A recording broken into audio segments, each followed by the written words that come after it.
para sahabat lintas Melawai, kami ada giveaway untuk Anda, yaitu masker seharga Rp450.000. Ada 2. Pertanyaannya adalah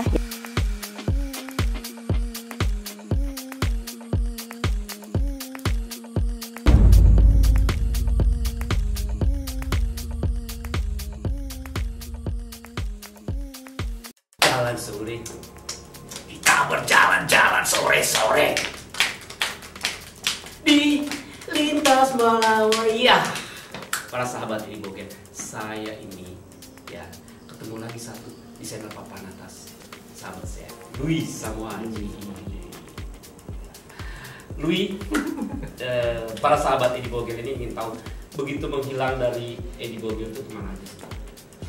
Aduh, panjang ceritanya ya. Ya. Waduh. Nggak apa-apa, panjang-panjang.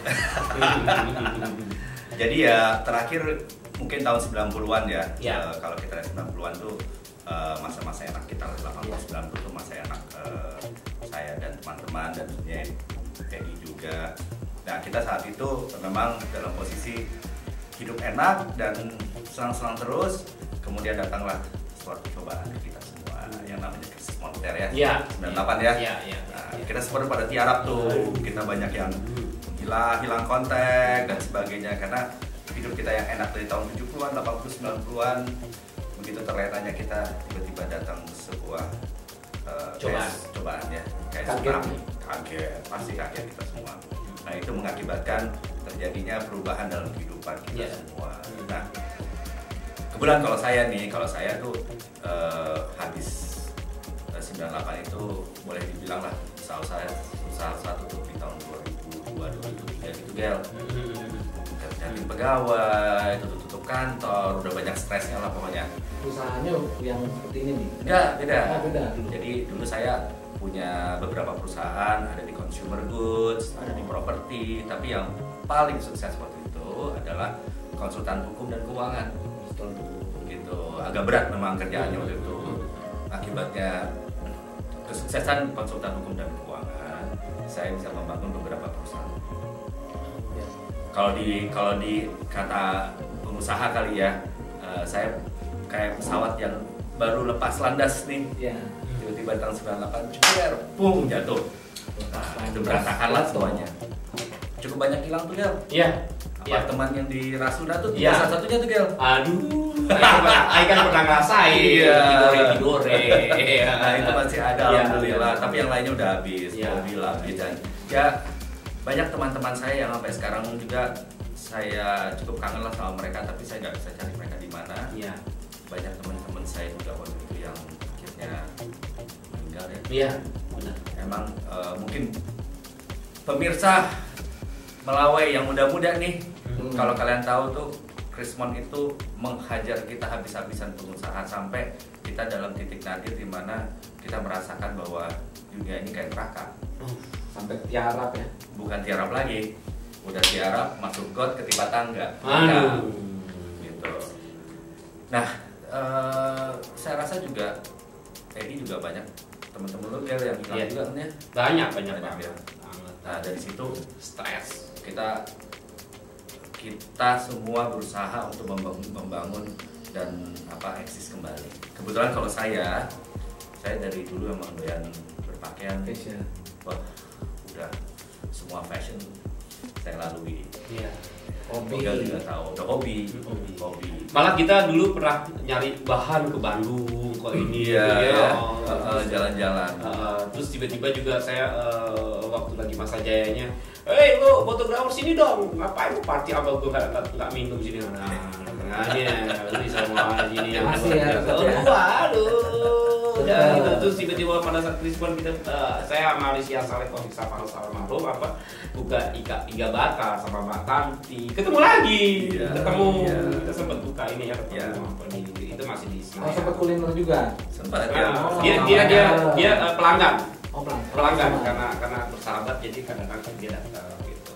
Terus ngilang dia sampai tiba-tiba ya itu Louis Samuaji desain. Ya, ini munculnya ini. Jadi saya mulainya di tahun 2004 lah. Oh 2004. Jadi setelah saya pikir, kemudian saya banyak bersedih istilahnya ya. Akhirnya saya bilang, aduh deh, saya capek nih, harus mulai lagi semua dari awal. Saya mulai sesuatu yang benar-benar baru, yang memang berangkatnya dari hobi.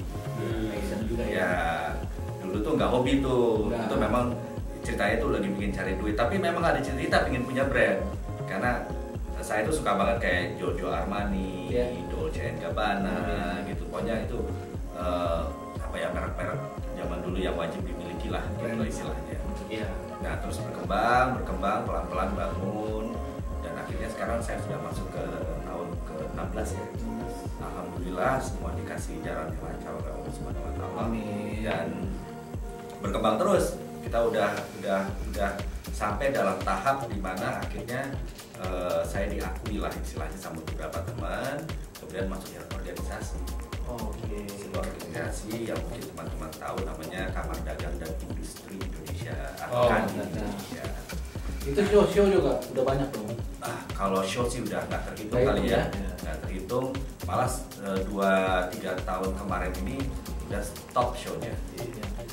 Terus selama gue jadi fotografer ini pasti atau Louis sudah juga banyak nanganin desainer, apa artis. Ya. Kalau artis sih udah nggak terhitung ya. Iya. Itu kita punya ikon sampai sekarang masih kayak Samuel Rizal, terus Usinaga, terus Uli Herdinansyah, itu yang masih bertahan sampai sekarang. Kita tetap melakukan promotion dengan mereka, kita tetap mensponsori kegiatan-kegiatan mereka. Tapi ya semenjak COVID ini emang agak pelan ya, agak pelan semuanya. Tapi dulu sih sudah nggak kebayang ya, semua artis, semua acara. Jadi saya masuknya itu tuh kalau ada yang ingat Indonesian Idol tuh tahun berapa ya pertama kali ya? Oh itu Waduh, lupa. 90 ya? 2006 kalau nggak salah. Ya pokoknya 2009 lah. Jadi ini tangan Tuhan kalau saya bilang sekarang ya. Jadi waktu saya baru bangun merek saya ini, tiba-tiba kita sepakat sama RCTI, saya ditunjuk sebagai desainernya Indonesian Idol untuk semua prianya. Oh, Itu triggernya nih. Iya, iya, Trigger iya. saya tuh di situ tuh kesempatan yang luar biasa. Nah, kebetulan lagi hype-nya adalah Delon. Oh Ya, iya.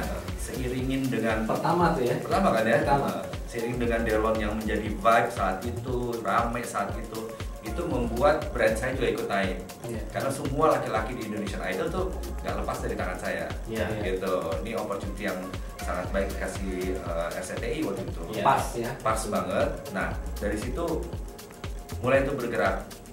Kemudian Indonesian Idol 2, kemudian 3. Oh terus berlanjut? Lanjut. Nah, tapi skalanya saya kecilin lah. Maksudnya saya juga memperkenalkan desainer-desainer teman-teman saya yang desainer untuk baju pria ataupun Hanya pria ya? ya. Kalau saya hanya Hanya pria. Yang wanita-wanitanya udah mulai teman-teman saya ajakin. Karena saat itu media televisi itu buat desainer belum begitu penting lah gitu loh. Iya. Saat itu. Dan juga TV saat itu belum bersahabat dengan desainer. Nah, Indonesian Idol itu adalah semacam pendobrak. Dari situ tuh bukan idol aja saya pegang, ulang tahun RCTI, terus saya masuk SCTV Award, terus saya masuk lagi acara-acara Antv, pokoknya awarding sampai Indonesian Movie Award, gitu. Udah banyak sekali lah. Ya itu tahun itu dimana televisi juga lagi hype-nya. Karena kan belum ada Netflix, belum ada apa-apa ya. Belum. Gitu. Nah, itu kesempatan itu yang menurut saya adalah tangan dari atas nih. Iya. Gitu, guys. Gel, tapi ngomong baju nih kita yang pakai sekarang. Nah ini nih para sahabat ini Bogel. Nah ini tuh tiba-tiba Bagus kan? yang gue lihat itu kan begitu datang sini, waduh, Louis batiknya luar biasa. Ini terinspirasi dari mana? Tiba-tiba juga masuk baju batik beberapa apa? Kan selama itu dulu kan gue juga baju motret waktu Louis lagi show ya batik, tapi saya pikir iseng doang, ternyata memang dia serius. Ini tadi udah di shoot sama teman saya Andre itu baju-bajunya luar biasa. Ini terinspirasi atau batiknya dari mana atau ide sendiri? Oke, waktu pertama kali itu memang saya mulainya dengan sebuah passionnya adalah minimalis, modern, tapi klasik. Ya. Target market saya memang tentu saya fokuskan kepada 25 tahun ke atas. Gitu. Memang awal jadi desainer itu saya ingin mengarahnya ke sana. Tapi perlu diketahui Pak teman-teman bahwa saya desainernya otodidak ya. Jadi saya hanya mengambil kursus aja, saya tidak mengambil sekolah yang tinggi. Kemudian selanjutnya setelah berjalan dengan baik, saya lihat ini opportunity lari tradisional ini cukup besar. Gitu. Dan kebetulan nama keluarga saya dari Jawa, saya gunakan yaitu Purwodiningrat, dan membantu juga melestarikan nama leluhur saya. Saya buatlah batik, namanya batik Purwodiningrat. Gitu. Batik Purwodiningrat. Jadi dari situ saya coba pertahankan, jangan terlalu modern, klasiknya tetap ada. Ya. Sesuai dengan perkembangan juga bahwa saya lihat batik juga sudah berani sekarang memasuki unsur modern ke dalam desainnya. Nah itu kalau saya lihat ya sejalan dengan ide saya. Nah tapi tentunya saya dari dulu juga nggak mau tampil terlalu tua ya. Iya. Tuanya langsung ke matanya begini aja loh. Tempatnya bagus ya. Jadi setiap batik saya mix pasti. Saya berikan sentuhan modernnya. Iya. Ditambah lagi. Jadi nggak terlalu semuanya batik gitu. Nah itu ternyata ya ujung-ujungnya setiap desainer atau setiap usaha kan UUD ya. Iya betul. Nah ternyata minatnya besar. Banyak ya. Luar biasa. Luar biasa. Alhamdulillah. Ya. Terus di Jalan Wijaya ini. Ya. Sudah berapa tahun? Dari pertama kali Jalan Wijaya 5 nomor 4 ini sudah ya sekarang karir saya sekitar 16 tahun di dunia fashion ya. Gitu. Nah tapi dari sini udah berkembang nih ceritanya nih. Saya juga pada organisasi Kadin itu megang industri kreatif. Nah, kecintaan saya kepada teman-teman UMKM yang bergerak di bidang industri kreatif itu menjadi perhatian utama saya. Iya. Karena apa yang saya buat sekarang memang dasarnya adalah dari industri kreatif yang ada di Republik ini. Iya. Ya. Batiknya, pembatiknya, pewarnaannya dan semua. Saya nyemplung tuh ceritanya Gel.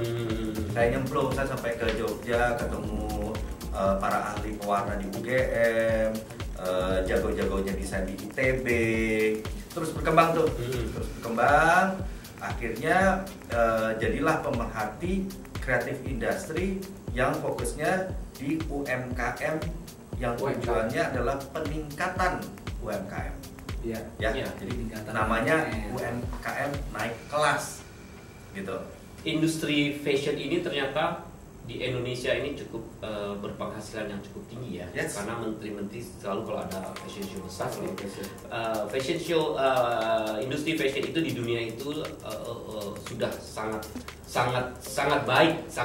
Kalau dulu kan mungkin tahun 70-80 apa sih. Sekarang menterinya sudah berkata bahwa tiap pidato industri fashion kreativitas ini sangat bagus di Indonesia. Ya, terus fashion industry itu berkembang di Indonesia itu sangat pesat.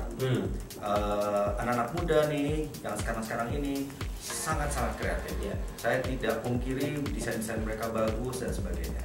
Nah, kebetulan kalau dari kacamata saya, karena dari dulu memang fokusnya ke 25, sekarang mungkin udah naik saya. Udah naik. Saya udah fokus ke 30. Gitu.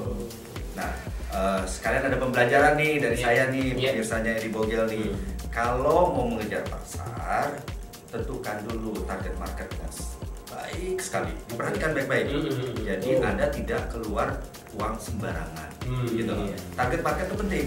Kalau misalnya lu mau jual produk dengan harga sekian juta, yang lu lihat adalah siapa nih orang yang berpenghasilan segitu, sehingga kamu kejarnya ke sana. Betul. Jangan ke bawah, nggak ada yang beli. Jangan juga terlalu atas, kemurahan buat mereka, gitu loh.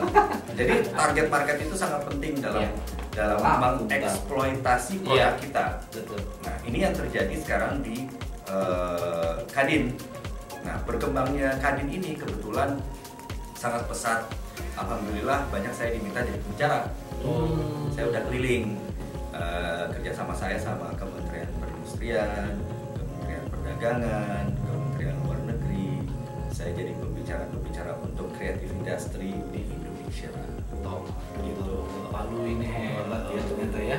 Ya, karena memang bukan saja kehebatan, tapi mengenal bagaimana alur fashion itu terjadi sih di Indonesia. Betul. Apa sih biangnya? Iya. Di mana sih core atau landasannya gitu. Update terus ya. Sangat berkembang pesat sekali. Nah, itu saya selami, saya ke desa-desa, kayak ke pewarna alam itu dari apa sih terbuatnya, dari Langsung kayu ya, ini, betul. kayu gitu. Kita ketemu. Nah, itu semua ada juga saya buktikan di Instagram saya ya, tentunya.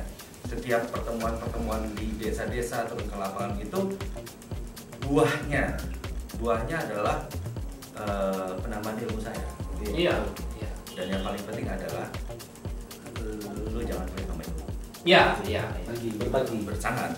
Karena begitu lu berbagi, ilmu baru datang. Iya. Saya itu Kejarlah ilmu sampai ke ujung lagi. Ke negeri Cina. kejarlah sampai ke Bahan-bahan hunting sendiri juga kan? Ya, kebetulan kita ada supplier. Oh, ada. Kita ada supplier, kita ada orang-orang yang memang menggelut di bidang khusus menjual bahan. Iya. Gitu. Jadi untuk tren 2020 nih apa nih sekarang nih? Tren 2021 dong. 2000 mau masuk 2020 gini, 2020 ini adalah ya kalau dari kacamata pengusaha adalah kita kalau ibaratkan handphone itu kita lagi turning off, kemudian kita nyalain lagi restart. Semua platform bisnis di lini manapun berubah gitu. Kemarin saya baru video conference dengan Kementerian Luar Negeri, kemudian ada beberapa dari luar Uni Emirat Arab, dari Portugal, dari Amerika Latin. Kita banyak bicara, diskusi. Bagaimana sih nih perubahan daripada akibat COVID ini?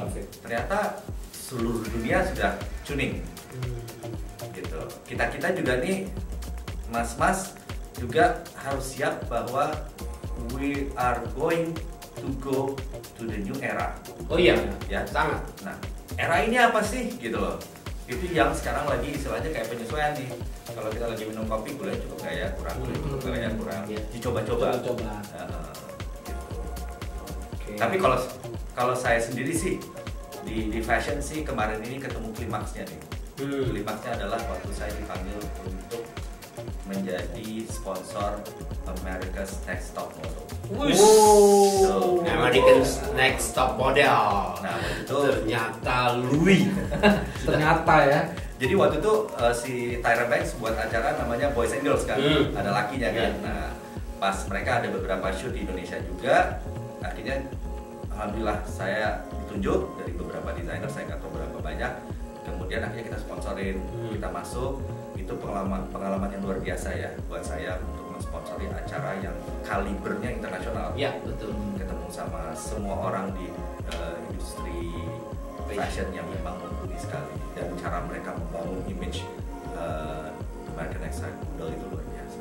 Nah, jangan terlalu lama lagi. Nanti Yang penting udah jelas. Itu kebosanan. Terus nanti kita akan bikin episode berikutnya ini dengan para modelnya atau dengan dia lagi dia motong dan sebagainya. Kalau sekarang ini garis-garis besar industri fashionnya, nanti kita garap lagi dia bagaimana dia lagi nyetel model atau dia nyetel apa artisnya. Bukan begitu, Om Luis? Siap. Siap. Jalan sore. Kita berjalan-jalan sore-sore. Lintas melawai. Ya, gimana tisnya, Mas Wi? Di like ya, teman-teman. Subscribe-nya. Ingat loh, Wi Saluaji Jalan Wijaya. Ya, di Wijaya berapa? 5 nomor 4. Nah, nomor 4. Nomor 4. Iya. Bye.